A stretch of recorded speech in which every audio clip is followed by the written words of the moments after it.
അപ്പോൾ നമ്മൾ നേരത്തെ കണക്ഷൻ കൊടുക്കണം എങ്ങനെയെന്ന് കാണിച്ചിരുന്നല്ലോ കോൾപിറ്റ്സിൻ്റെ. ആ കോൾപിറ്റ്സിൻ്റെ ഇനിയും റീഡിങ് എങ്ങനെ എടുക്കണമെന്നാണ് നമ്മൾ കാണിക്കുന്നത്. അപ്പോൾ റെക്കോർഡിൽ നമുക്ക് ഇങ്ങനെയാണ് തന്നേക്കണത്.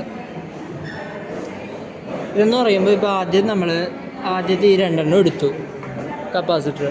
അതിൻ്റെ കപ്പാസിറ്റർ വാല്യൂ ഇതിൽ തന്നെ എഴുതിയിട്ടുണ്ട്, C1 C2. അതാണ് ഇവിടെ C1 C2 നമ്മൾ എഴുതേണ്ടത് റെക്കോർഡിൽ. C1 C2 എഴുതിയതിന് ശേഷം പീരീഡ് കാൽക്കുലേറ്റ് ചെയ്യണം. പീരീഡ് കാൽക്കുലേറ്റ് ചെയ്യണം എങ്ങനെയെന്ന് ഇതിലേക്ക് നോക്കാം നമുക്ക്. CR എങ്ങനെ ഇത് മര്യാദയ്ക്ക് യൂസ് ചെയ്യണമെന്നുള്ളത് വേറെ വീഡിയോയിൽ ഞാൻ സെപ്പറേറ്റ് ആയിട്ട് കംപ്ലീറ്റ് പറയാം. ഇപ്പോൾ ഇത് എങ്ങനെയാണ് പീരീഡ് കാൽക്കുലേറ്റ് ചെയ്യണമെന്ന് പറയാം.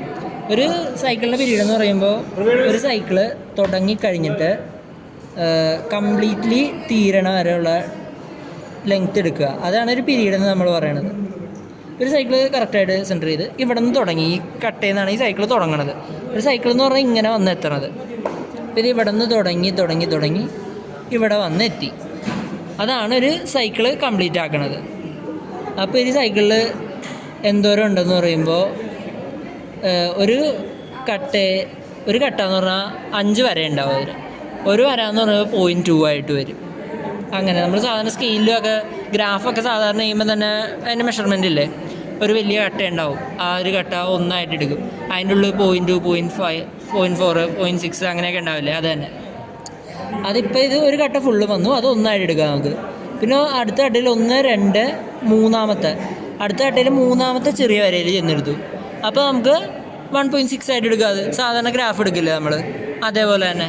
അപ്പോൾ 1.6 എടുക്കുക ടൈം പീരീഡ്.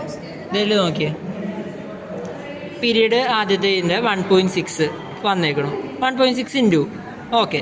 അടുത്തത് നമ്മൾ ഇതിലേക്ക് വരിക, അതിൻ്റെ മൾട്ടിപ്ലയർ എത്രയാണെന്ന്. ഇതിനെയാണ് ടൈം ഡിവിഷൻ. ടൈമിൻ്റെ ഇത് മെയിൻലി ഇതിൽ കാൽക്കുലേറ്റ് ചെയ്യാൻ നമ്മൾ CROയിൽ യൂസ് ചെയ്യണം. അതിൽ ഈ റെഡ് ഡോട്ട് നമ്മൾ ഇട്ടേക്കണുണ്ടല്ലേ, അത് എത്രേൻ്റെ ഏരിയയാണെന്ന് നോക്കുക.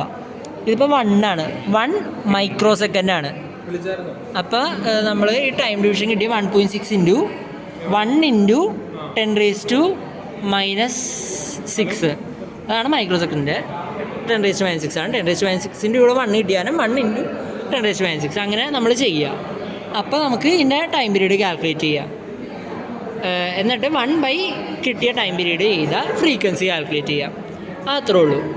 അതേപോലെ തന്നെ ഇത് രണ്ടാമത്തെ പെയറിലേക്ക് ഇവിടെ നിന്ന് ഇത് ഇങ്ങോട്ട് മാറ്റുക, ഈ ഗ്രൗണ്ട് ഇപ്പുറത്തേക്ക് കൊടുക്കുക. ഔട്ട്പുട്ടിൽ നമുക്ക് അടുത്ത 2 കപ്പാസിറ്റേഴ്സിനെ കിട്ടും. അതിൻ്റെ അതേപോലെ തന്നെ നമ്മൾ ടൈം പീരീഡും ഫ്രീക്വൻസി കാൽക്കുലേറ്റ് ചെയ്യുക. അപ്പോൾ നമ്മൾ ഫ്രീക്വൻസി മെഷേർഡ് രീതിയിലുള്ളത് ചെയ്തു. ഇനി കാൽക്കുലേറ്റഡ് ആണ് വേണ്ടത്. കാൽക്കുലേറ്റഡ് എന്ന് പറഞ്ഞാൽ നമ്മൾ ആ 4 കപ്പാസിറ്ററിൻ്റെ C1 C2 C3 C4 അങ്ങനെ വച്ചിട്ട്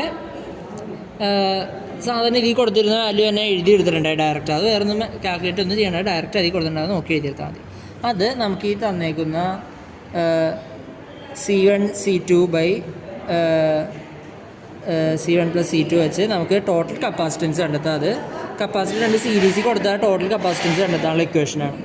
ആ ഇക്വേഷൻ വെച്ച് C കണ്ടെത്തുക. എന്നിട്ട് 1/2π√LC അത് വെച്ചിട്ട് നമുക്ക് മെഷർ ചെയ്ത് കാൽക്കുലേറ്റ് ചെയ്യാം. മെഷേർഡും കണ്ടെത്താം ഫ്രീക്വൻസി. അത്രേ ഉള്ളൂ. കോൾപിറ്റ്സ് അത്രേ ഉള്ളൂ.